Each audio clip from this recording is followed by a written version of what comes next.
Have you ever seen someone smile right before something terrible happens? Would you believe a house could change a child into someone else? This footage was never meant to be found.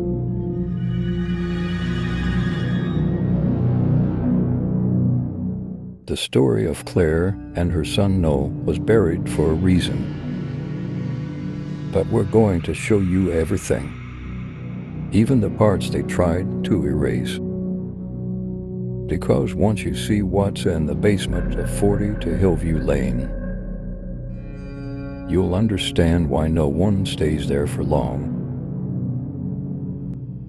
In July of 2022, Claire Monroe and her 8-year-old son Noah moved into a house on Hillview Lane just outside a small town in Maine. She had inherited it from an uncle she never knew.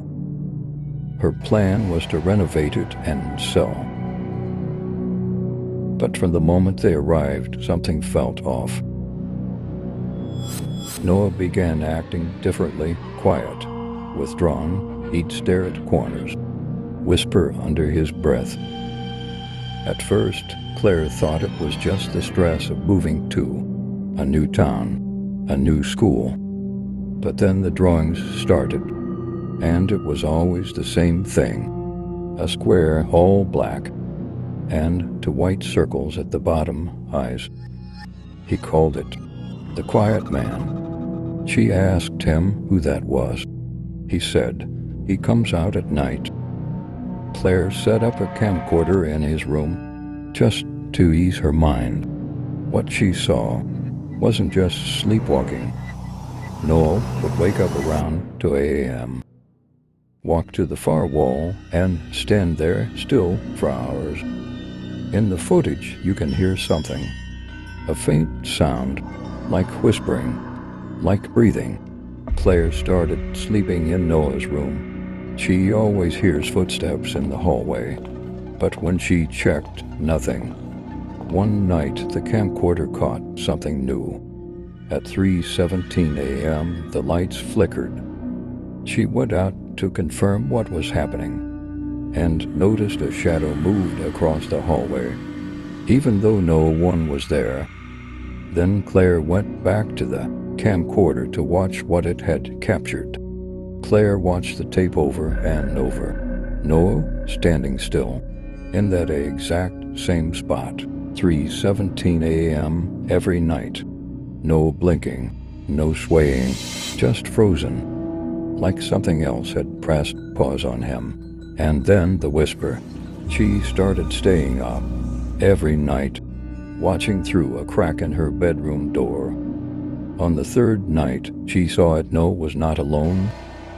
At first, it looked like a shadow, but it moved against the light, looks thin with long arms, head slightly tilted as though listening to something. The figure never turned toward the camera, never acknowledged Claire, but always stood behind Noah, close enough to breathe on his neck. Claire went ahead and showed the footage to a friend from her old job, an IT specialist who worked in digital forensics. He enhanced the footage, isolated the audio. Then that's when he froze.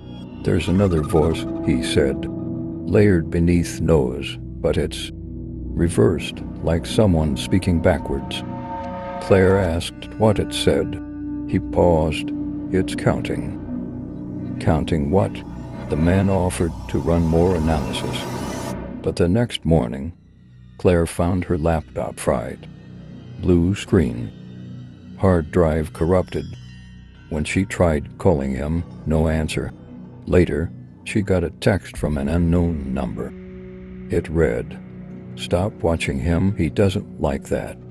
That night, she locked Noah's door from the outside just for peace of mind. The next morning, Claire called the sheriff.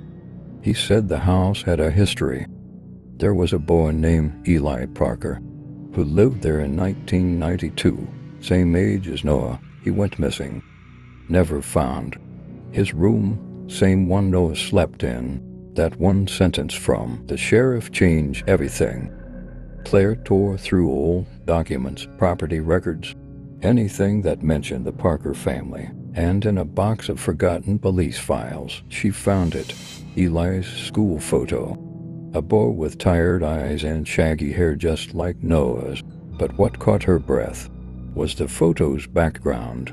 The wallpaper behind Eli was the same as Noah's room, same peeling edge near the light switch. The house hadn't changed, but something else had. That night, Claire couldn't sleep. She walked into Noah's room at 2:46 a.m. The camcorder was already on. She didn't press record. It was just on. And Noah was sitting up, eyes open, staring at the far wall. His hand slowly moved, dragging a crayon across the sheet. Claire asked softly, "What are you drawing, baby?" Noah whispered, "Not me. He's telling me." Claire flipped the light on. What Noah had drawn wasn't a picture. It was a name, written over and over, in an even childish handwriting. Eli. The next morning, Claire scrubbed the wall clean, threw the camcorder in a drawer, called a child psychologist, but it didn't stop. At 3:11 a.m. the next night, the hallway lights flickered again. The door creaked open. Claire, watching through the monitor, saw something step into Noah's room. A figure, barely visible. Not a person, more like an outline, watching, standing, then gone. Claire played back the footage in reverse. She paused at one frame, zoomed in. On the far side of the hallway wall was a mirror. In that mirror, reflected faintly, was a man standing just out of frame. Same face as Eli Parker's missing persons poster, but older. And smiling. Claire didn't sleep after that. She sent Noah to stay with her sister across town. The house was quiet, but only on the surface. That night, the camcorder turned itself on again. Claire never touched it. At 3 a.m., the living room TV flickered to life. No cable, no antenna. Just static. But beneath the fuzz, a shape, standing, shifting, appeared. When she unplugged the set, the screen kept glowing. She smashed it with a hammer. It still hummed. Then came the noise from the attic, a dragging sound, like nails across beams, slow, rhythmic. Claire climbed up there with a flashlight and her phone recording. She found nothing at first, then buried under old insulation she found them. For VHS tapes, unlabeled, dusty, but warm to the touch. She took them to an old shop downtown. The owner had a working VCR. He said he'd convert them. 2 days later, he called. Said, "I won't charge you, but don't bring those tapes back." What he'd seen shook him. The tapes were from the early 90s. One of them showed Eli Parker's room. The same angles Claire used when recording Noah. Same furniture. Same curtains. Another tape was darker. In it, Eli is older, maybe 17. The camera is shaky. Someone's filming him from outside the window. Eli is talking, but there is no sound. He turns toward the window and smiles. The shop owner paused the tape there. Said the reflection in the glass, the one filming, had Claire's face. She never filmed that. She wasn't even alive in 1992. Claire raced home and burned the tapes. Every one. But when she went to her room later that night, the camcorder light was blinking. It had recorded something new. Noah in bed, eyes closed, breathing slow. But the reflection in the mirror beside him was Eli, watching, grinning, wearing Claire's cardigan. She yanked the plug out of the camcorder. Then her phone buzzed. A message from an unknown number. "Did you watch the last tape?"